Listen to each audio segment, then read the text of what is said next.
Could I call the meeting to order and ask you to stand with us for the national anthem?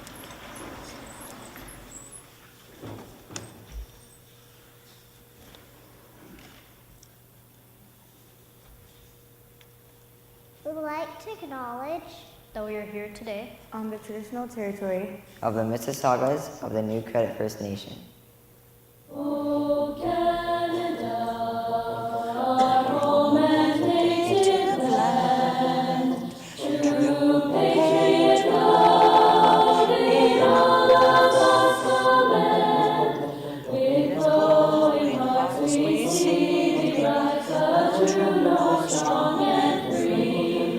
From far and wide, O Canada, we stand on guard for thee.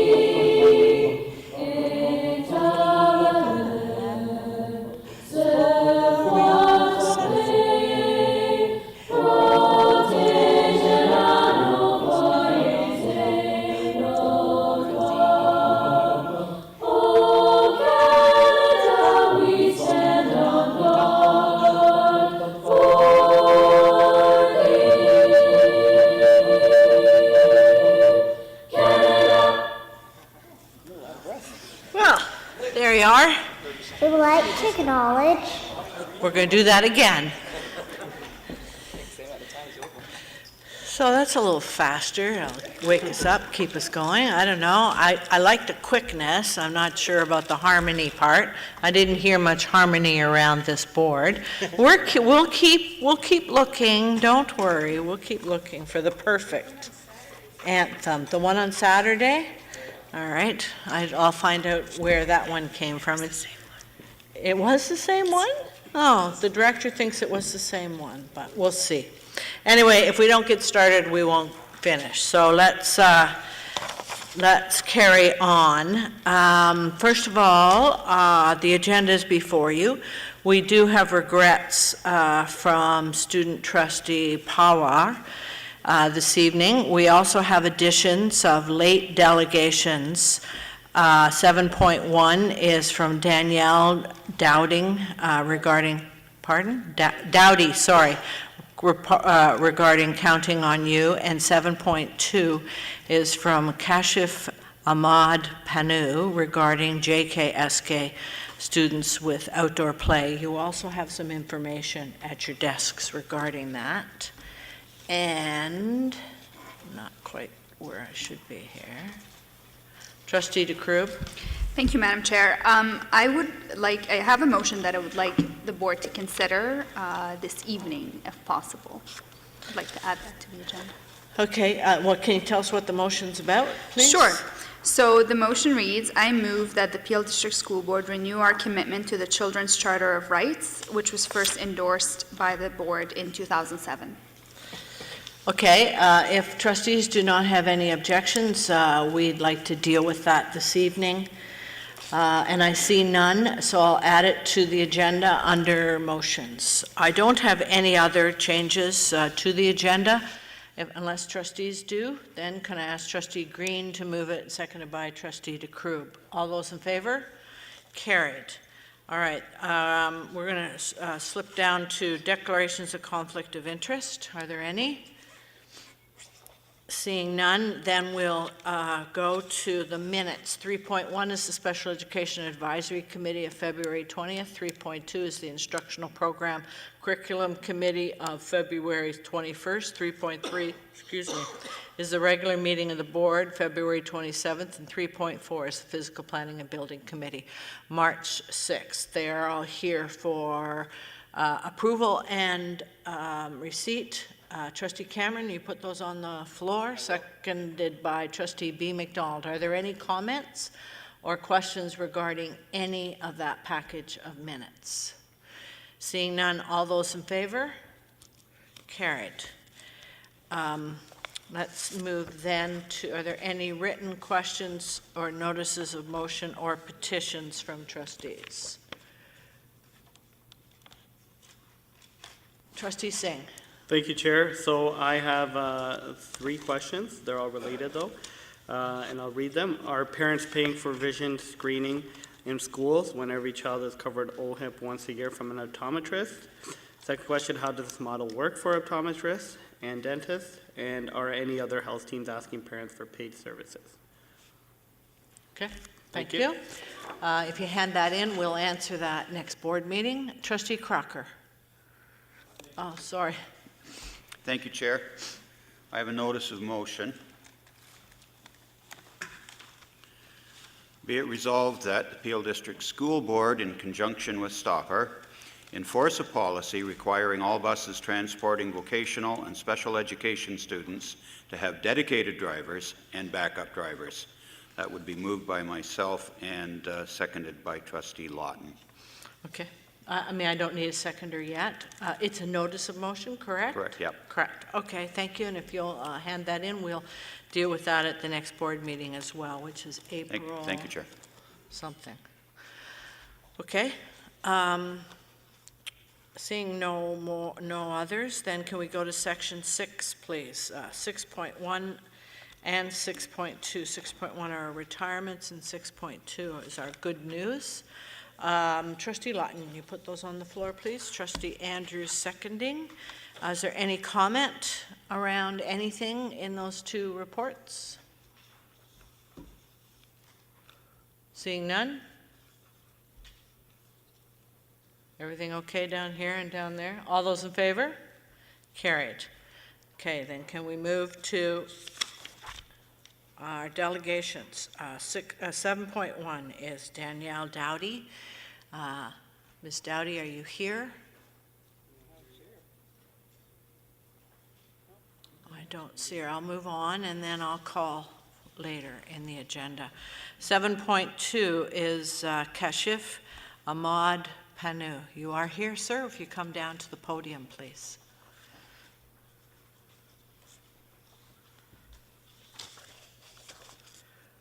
Welcome. I think that microphone is on. Hello. Yes, it is. Okay. I had some slides, so I was thinking if everyone can see those slides. I forwarded. So you guys have it, but they're not in front of me. So, and any extra copies? Sorry, I didn't realize that I will not have access to the computer or. Just hang on a minute. We're having trouble. Are you turning that up, or? I think that might help us. I don't know. Can we put those slides up on the? Oh, much better. Without the screech, of course.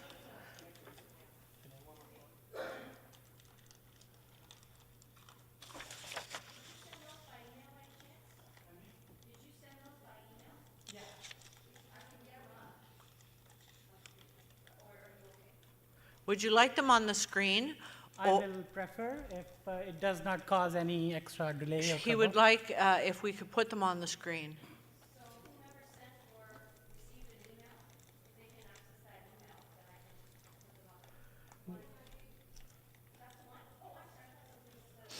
Okay, so if we can just pause for a minute.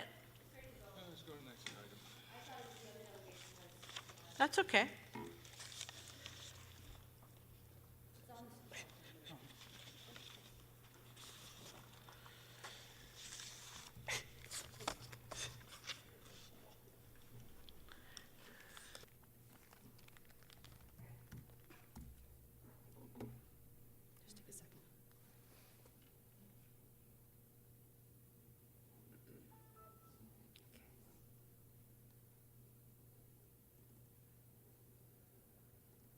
School outdoor policy, right? Right.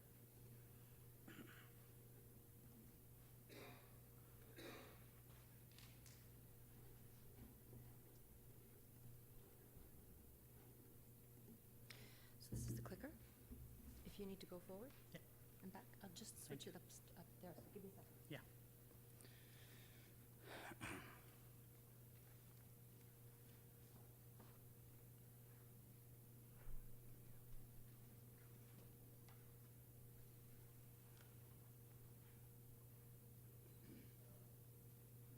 Okay, thank you very much. Yeah? Excellent. Thank you very much, everyone, for giving me this opportunity.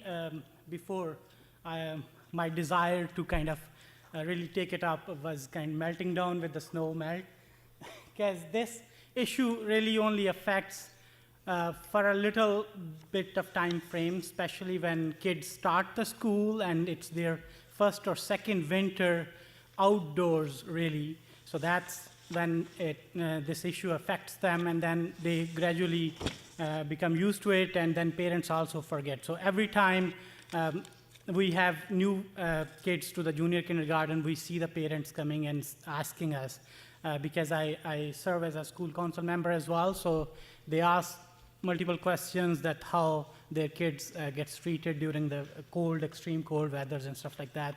So, and I also kind of gone through 3 times this process, like my 3 kids are, my 3rd kid is in this process right now. And so I have felt this, that we really need to look at it, because current policy only kind of tackles this issue with one aspect, and that aspect is it safe from the frost bites and stuff like that to go out or not? And the policy, current policy, you all might know that grade under and 8, it's the same policy for everyone.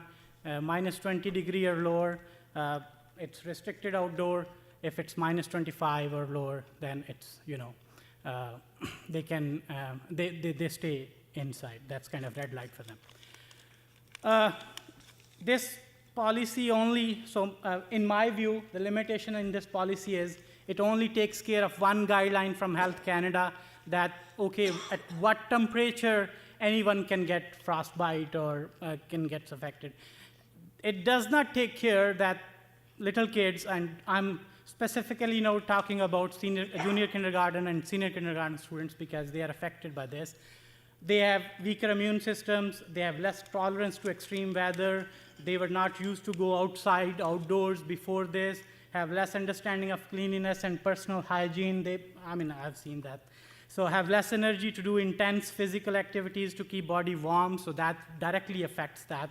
And they may not be able to cover themselves properly. So they will have to rely on their parents or teachers to cover them and send them to the school, because sometimes I've seen, I drop my kid, I walk 15 minutes to the school, I drop my kid to the school, they were already outside exposed to that temperature for 15 to 20 minutes, and then right away teachers say it's outdoor time. So they spend another 30 minutes outdoor, which is not easy on them, because teachers don't consider that some of those were already 15 to 20 minutes or even 30 minutes outside in that temperature. And they may not communicate promptly. Like if someone is feeling that they are really cold and they need to go inside, they are in like 4 years old and like 4 or 5 years old, they cannot communicate properly or may not be able to. So the only thing what I'm asking that we should be looking at, that we should be having a separate guidelines for smaller kids, for JK and SK kids, something like that, that if it's minus 10 degrees or lower, then it's restricted outdoor. If it's minus 12 degrees or lower, then they should be not going outdoor at all. And it's not only me who's asking for this change. As a school council member, I have met so many parents, and in last 12 years, I've changed so many places and went to so many schools for my kids. And everywhere, it's kind of parents are concerned. And Weather Network polled, possibly that's in 2015. I could not get that poll. I tried to search, but there is a hint or there is a kind of reference of that poll that Weather Network conducted, and 52% of parents wanted to keep their children indoors if it's between minus 15 and minus 20. And why it's important to review this policy, because it mostly affects the little kids. It does not mostly affect the older kids because they have energy, they have stamina, they can run around, they can do intense activity. Or they are allowed to do a little bit more running and stuff like that as compared to the little kids, because I've seen they are surrounded by the volunteers or teachers, and they don't stop, don't run, you cannot slide, you cannot skate, things like that. So that's why I think it's very important that we should have a separate guidelines for little kids. And I don't need to tell you guys how cold weather affects. I know as doctors and scientists have a view, but as a parent, I have a little bit different view. I strongly think that, and I also was going through some studies which scientists try to use as a data to prove that cold weather does not directly affect on any kind of symptoms or any kind of sickness or disease. But most of those studies, if not all, are conducted on adults. And even in those studies, none of the other kind of atmosphere or where those adults were raised or from where they came, stuff like that were considered. It's very, a small set of data which they take and present their studies for. But I know cold, diminishes the immune system even in the older people, but on the younger kids, obviously, it's a lot more. It triggers the, their sinus and cold and flu, which, the viruses replicate more in this situation. And especially if they're not aware of their cleanliness, I have seen that their runny nose is coming on their, cheeks and sticking over there. Obviously, teachers cannot clean all those kids. So when they cannot clean themselves, I've seen it's all dried out on both sides of their faces and on the hands. So obviously, when they touch other toys inside the classroom or doorknobs and stuff like that, so if someone is sick out of those 30 kids in the class, other kids will get so easily. And they are so little, their immune system is weaker, they will catch that flu or virus so quickly. And when they go home, there might be other kids who are less than 4 years old, like little babies. I come across to a parent, he was so worried that his baby gets sick every other day or every other week he has to take to the, so it's extra cost to the healthcare system and to the parents, obviously, and extra stress. So some people might have a concern that how school will manage a separate policy. They might have to have extra set of hands or volunteers or teachers. No, it's not the case because JK and SK kids are already being treated separately. They have kind of a separate set of rules. Their break times are separate. They are allowed to go to the washrooms frequently if they need to. They are allowed to snack frequently if they need to, as compared to older kids who are really restricted to certain time frames to do all these activities. So that's why having a separate set of rules will not really affect the ability of school to implement this. So simple conclusion is kids will enjoy school if they're healthy. They will have more energy to do the activities, and most importantly, they will be consistently able to go to the school. I was looking at my kids' absence reported, and there were about 28 absences reported, and it's just kind of halfway to the school year. So, and all of those, or most of those, except 1 or 2 days, were due to the illness. So it affects a lot of kids, and some parents, because they don't have extra help at the house or they don't have daycare, so they have to send the kids even if they are sick.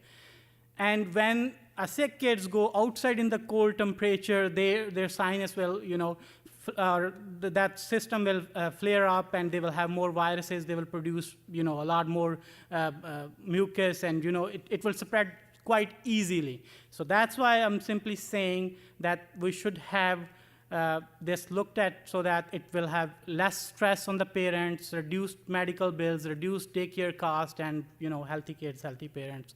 So that's all. That's what I wanted. If you guys have any questions, I'm happy to answer.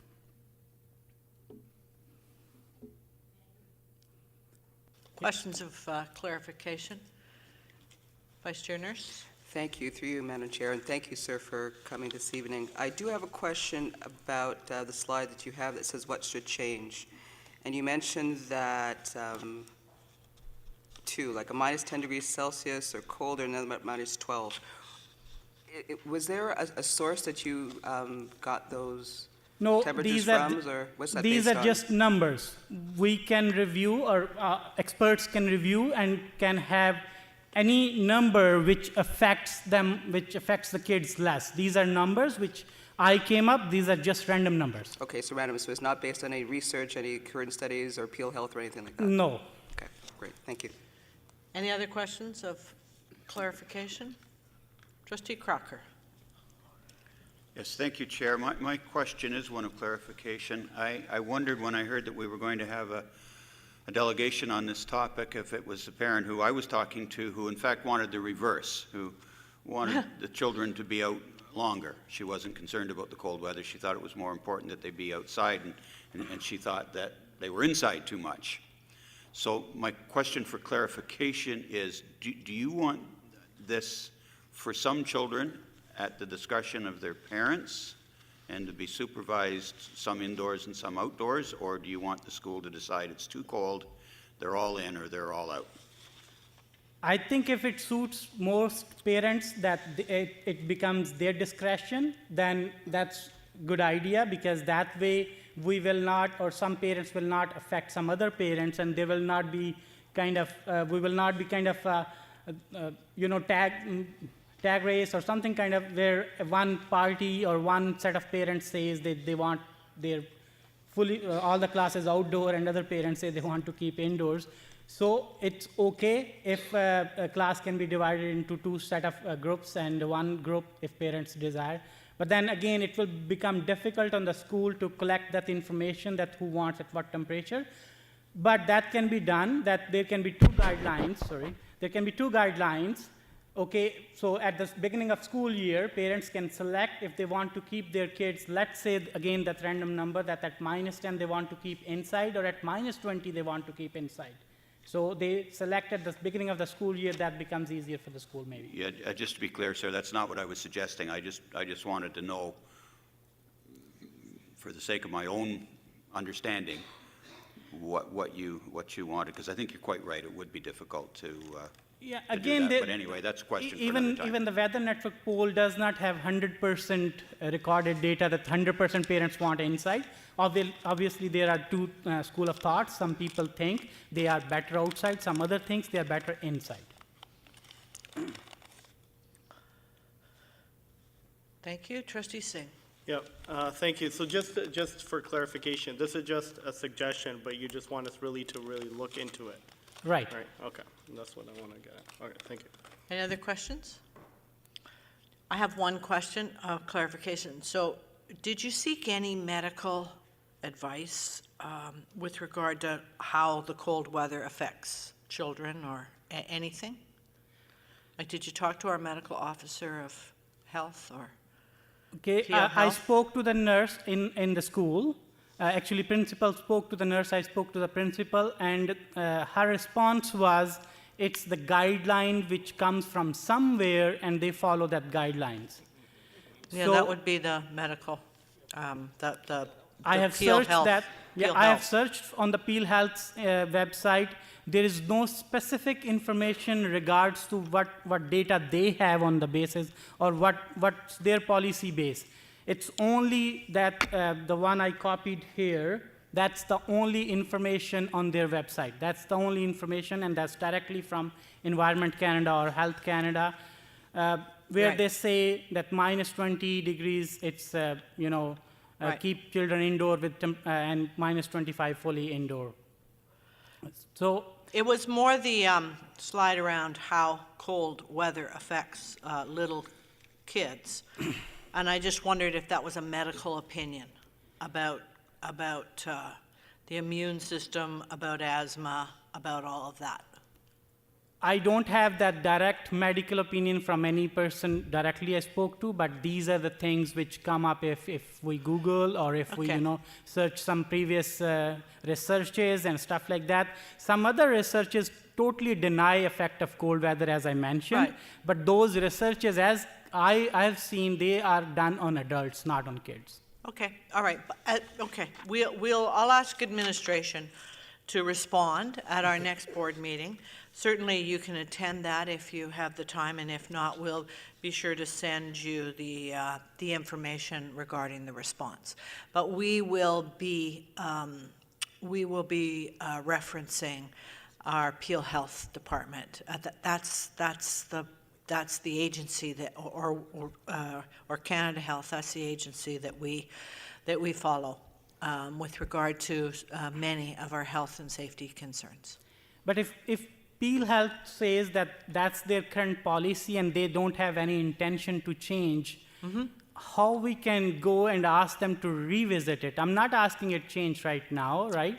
I'm asking we need to revisit it, and all the factors which mentioned, some of them which I couldn't mention. For example, another thing which I totally kind of maybe skipped in the slide, I don't, so it's here.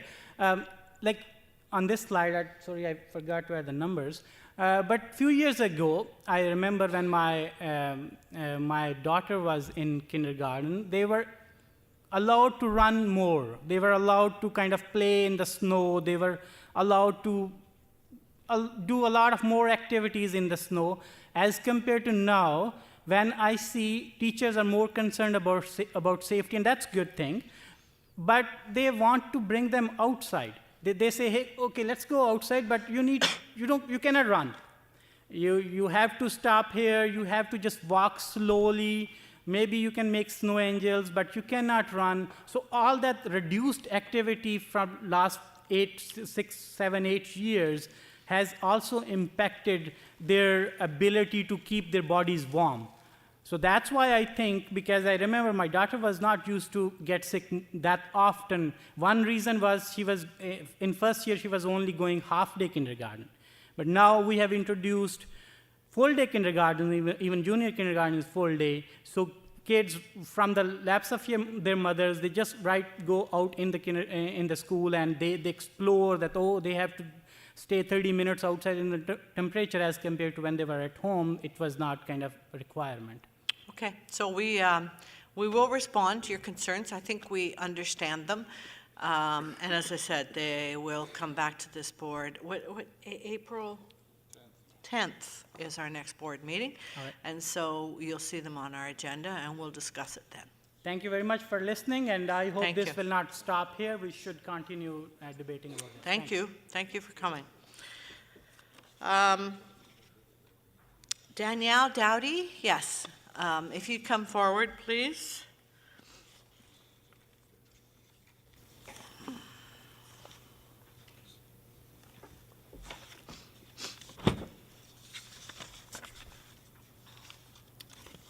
Sure, right, yeah, if you come to the podium. Thank you. I think we have your information here. So, Yes. welcome. Thank you.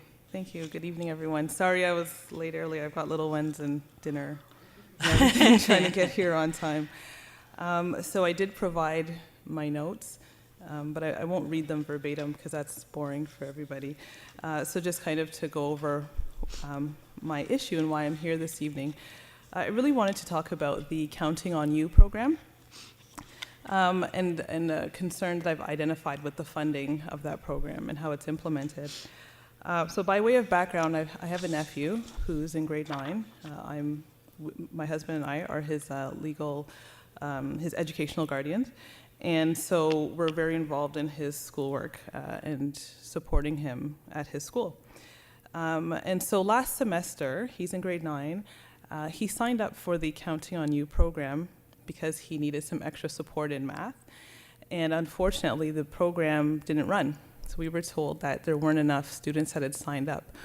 So when we asked about it further, we were told that there's a minimum of 12 students that are required to be a part of it. Only 7 had signed up. If he could encourage his friends to sign up, perhaps they could run the program. And so we kind of waited, and it never happened. And so the program never ran. This semester now, he's got science, and we're in the same situation. So we were told not enough grade 9 students signed up for science, and unfortunately, they don't have a grade 9 Counting on You class. And so my concern really was, what does that mean for the students that are signing up? So in the math class, 7 students signed up and never got the support. And how inflexible is the implementation of the program, or how inflexible is the funding that they're not able to capture, the school's not able to capture those students who have elected for help, you know, and we talk about different policies like growing success, we talk about empowering modern learners, we want students to be responsible for their education, to be excited and to get involved and to, you know, say, and when they do identify a need, that the school's able to meet that need. And in this case, in two scenarios, in 2 semesters, we're told, sorry, not enough students have signed up. And I understand that, you know, these things cost money and, you know, the funding comes in from the ministry, but there has to be a way to still capture those students who have elected to participate in a Counting on You program, who are saying, I need these resources, I would like this help. And so that was what I wanted to bring to the board, because when I did speak to the school about it, I was told, well, you know, that's not really our decision, you have to take that up with the board. So I said, okay, so then I'll take it up with the board. Since requesting to do this delegation, I have had a chance to speak with Mr. Anthony Edwards, and he did inform me that there are different ways in which the program can be rolled out, and perhaps the school wasn't aware. And so I guess my question then for the board would be, how is this program being advertised with the school administrators? Do the administration understand the different permutations that they can do with the program in order to be able to capture, you know, I guess the bits and pieces of students that would like the support? And how can we ensure that students who say, yes, I would like some extra help so I can be successful, what is being done to get those students and to not lose them? And that's it. Thank you very much. I think we all understand what you're asking, and you may have a point, and I certainly can't answer it. But if there are questions of clarification from trustees, if not, we'll look into it. And I think specifically, I think you're saying, are schools aware of how they can serve and support students if indeed they don't meet a criteria? And so I think we can do that, and again, I'll give staff that opportunity, and the next board meeting there will be a response from staff, and the board can discuss it, and you're welcome to attend, or we'll send you that response. Okay. Thank you. Yes? Oh, there is one. Okay. Trustee McDonald.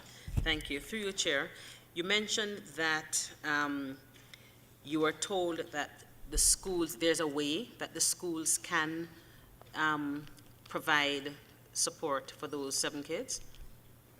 Yeah, so when I spoke with Mr. Edwards, he was saying that perhaps the school can implement with according to subject as opposed to separating it by grade. Or perhaps different students would be able to attend the one class. When I did inquire about that at the school, this is before our conversation, for the grade 9 math, I was told that it wasn't possible. Because I said, because they were running a Counting on You grade 10, so I said, well, can he sit in on the grade 10 class? Can he, if the teacher's working with the grade 10s, can they even take 10 minutes aside to work with him? And I was told that was not a possibility. So again, so then my question, so if Mr. Edwards is saying that it is possible, I guess the question is the administration aware, or how are the ways in which the board is making sure that the administration knows that there are possibilities to implementing different permutations that are possible for implementation? Okay, and the follow-up to that is that the grade 10 class, was it capped or full? Why the students couldn't go, or was there space? Are you aware of? Not that I'm aware of. I was just told that it would be confusing for the teacher to have 2 different grades inside the class. Okay, thank you. So we're going to respond, but was this for second semester, did you say? First semester was math, second semester science. Seconds, and neither of them are running grade 9 for. and so your nephew is not in Counting on You at all, right now.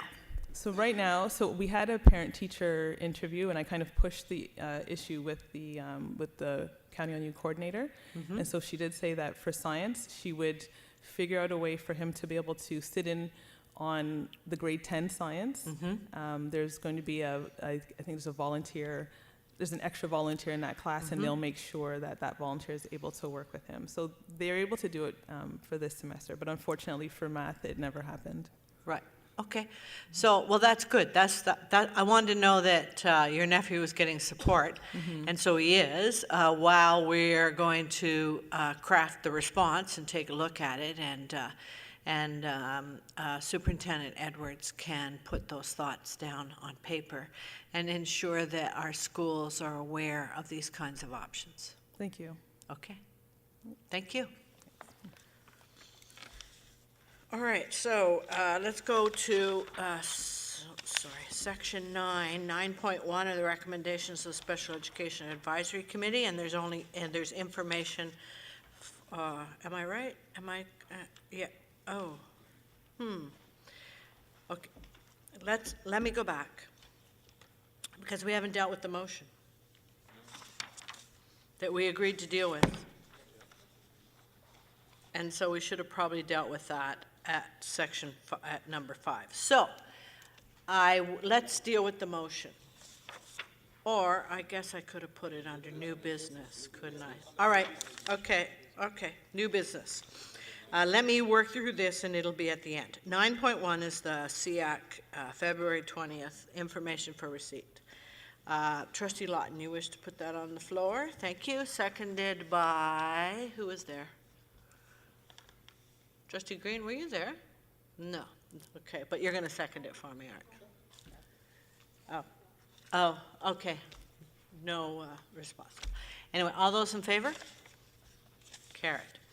9.2, the recommendations of the Instructional Program and Curriculum Committee of February the 21st, information for receipt. And that is, I drew a blank. Pardon? Yeah, Trustee Andrews, you want to put that on the floor? Thank you. Seconded by Trustee Crocker. Trustee DeCroup. Oh, this was... Oh, okay. All right. You're on my screen. All those in favor? Carried. 9.3 of the recommendations of the Physical Planning and Committee and Building Committee of March the 6th. There is one recommendation here for an enrollment cap at Churchville Public School. And the students will be redirected to Copeland and Fletcher's Creek Senior Public Schools. And there's information for receipt. Trustee Green, you want to put that on the floor? Trustee Cameron, you want to second that? Are there any comments or questions? All those in favor? Carried. 9.5 is the trustee distribution for 2018-2022. There's no change here, and so this relates to the municipal election that is in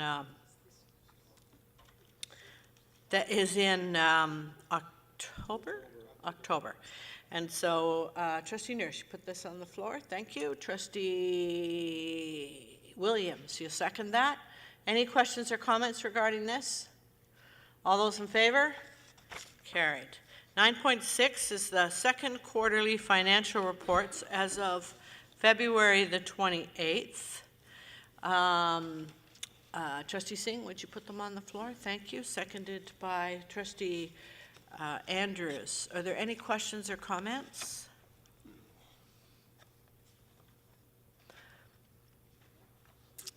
None?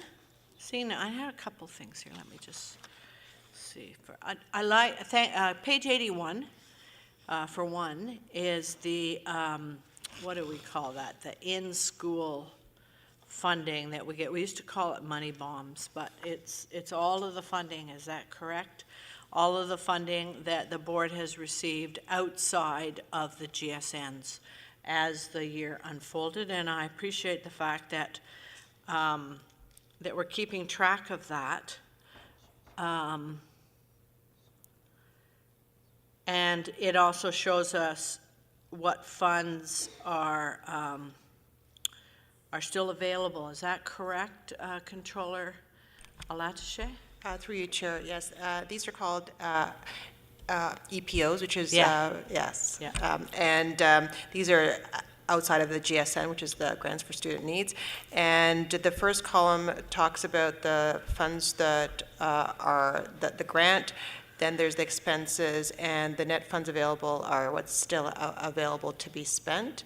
And a lot of these have different due dates for expenditure, and that's why some of them will be fully spent and others will be not yet fully spent. So they're different end dates for a lot of these grants. So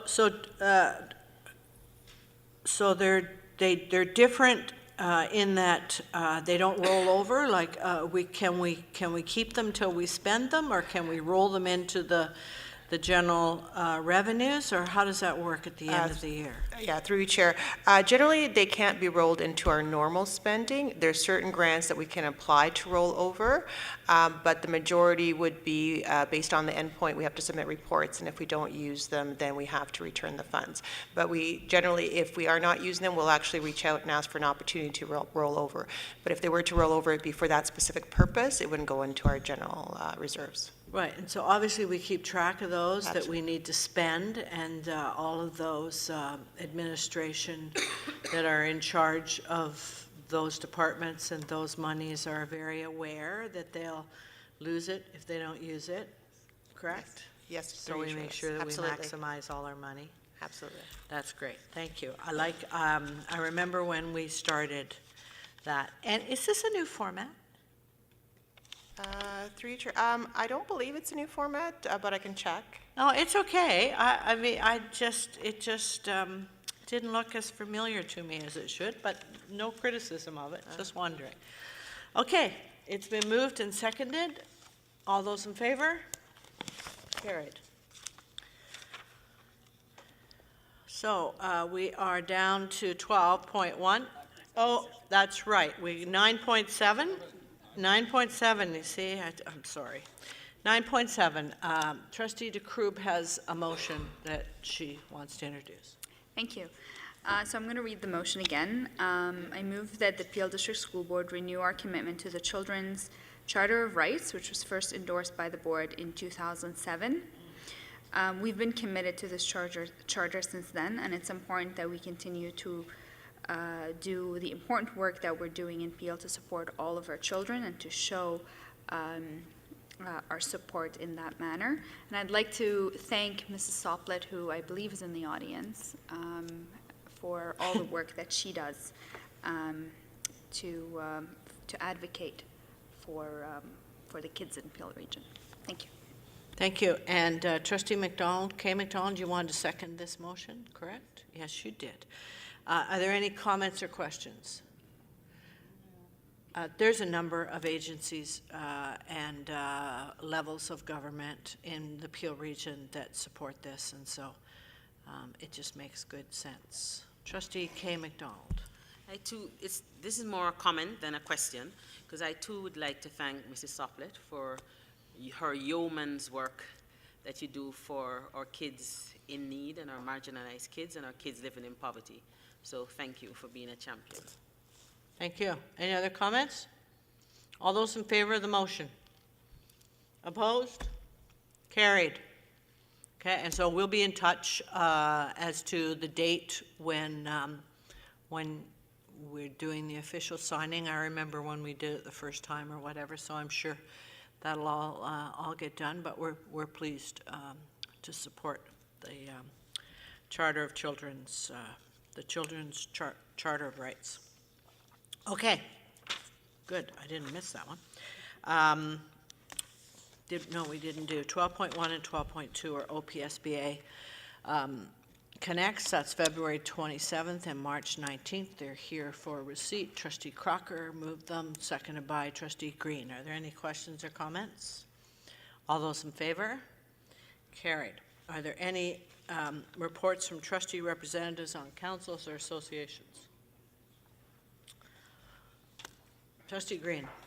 Yes, Madam Chair. I just wanted to remind my colleagues that next weekend is the regional meeting for our School Boards Association, and I don't know who is going, but I will be going, and I know normally Trustee Williams go. So just in case there is any burning question that any member of the board may have that they want us to probe when we get there, please feel free to send those to us, and we can bring those forward. Thank you. Thank you. We'll move backwards. We'll move backwards to 14.1, which is the response to written questions from Trustee McDonald regarding the breakfast program. Trustee McDonald, will you put that on the floor? You wish to speak to that? Yes, thank you. I'd just like to thank Associate Director Dowling for this report, and you have answered a lot of my questions, and we had spoken offline too, so thank you for that. Appreciate it. Thank you. Thank you. Can Trustee Williams, will you second that? All those in favor? Carried. We'll move to 14.2, which is the response to the question by Trustee Green regarding student statistics. Trustee Green, will you move that, please? And you wish to speak to it at all? No? Okay. Trustee McDonald, B. McDonald, will you second that? All those in favor? Carried. We'll move to question period for trustees. I'll ask Trustee Crocker, do you have a question or a comment? Trustee McDonald, no questions or comments, okay.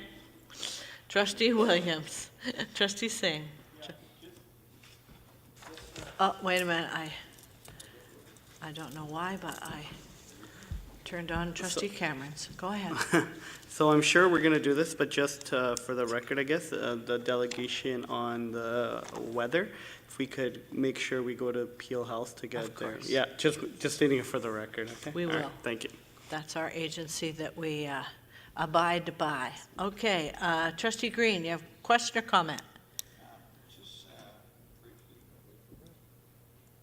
Just a comment, and just want to take the time to publicly acknowledge some partnership work that we did yesterday around our re-rise work, and supported by Associate Director Graywall. Some amazing stuff happened yesterday at Turner Fenton with the partnership work, and I believe that it is very evident about what we are doing and how we are involved in our community, and preparing our student to rise. So I want to thank you, Associate Director Graywell, for making that happen, and that it was awesome and impactful. Awesome and impactful. It was awful. So I believe that we're on to something good, and we just got to keep it going. Thank you. Okay, yeah, you owe the United Way $1. Mr. Green, and someone down here owes me a couple from last week or so. I don't know who it was, but somebody owed. Now, in committee doesn't count. That was never, unless you want to change the bylaws. Trustee B. McDonald, no questions. Okay, I'll come back over here. Trustee Mayor. No. Trustee DeCruz. Trustee Andrews. Trustee Lawton. Yes, Trustee Cameron.